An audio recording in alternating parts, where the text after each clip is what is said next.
Sir PPP విధానంలో కోటి సంతకాల సేకరణ కార్యక్రమం చేపట్టారు. ఏం చెప్తారు? చెప్పడానికి ఏముంది ఎక్కడ రాష్ట్రంలో ప్రజలు ఎవరు సంతకాలు పెట్టిన దాఖలాలు లేవు. ఎక్కడ అడిగినా కూడా ఎవరు సంతకాలు పెట్టలేదని చెప్తున్నారు. అయితే అందుకనే బెదిరింపు ధోరణులు జరుగుతున్నారు. వాళ్ళు ఒక చివరి మార్గంగా బెదిరింపుల ధోరణులకు దిగుతూ వస్తే మేము జైలుకు పంపిస్తామని ఈ రకంగా భయాందోళన పరిస్థితులను సృష్టించాలని చూస్తున్నాం. తద్వారా ఎవరికి నష్టం చేస్తున్నారనే విషయాన్ని మాట్లాడుతున్న వ్యక్తులు కానీ చర్యలకు పాల్పడుతున్న శక్తులు కానీ అర్థం చేసుకోవడం లేదు. దానివల్ల నాణ్యమైన వైద్య విద్య ప్రజలకు పేద విద్యార్థులకు అందుబాటులోకి రాకుండా పోతుంది.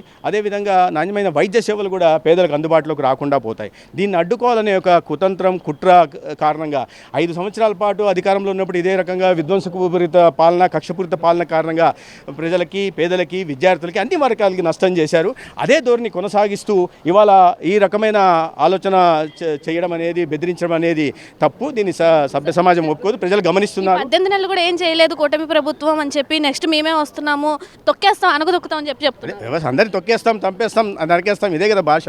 18 నెలల్లో కుటుంబ ప్రభుత్వం ఏం చేసేది క్షేత్రస్థాయిలో వెళ్తే తెలుస్తుంది.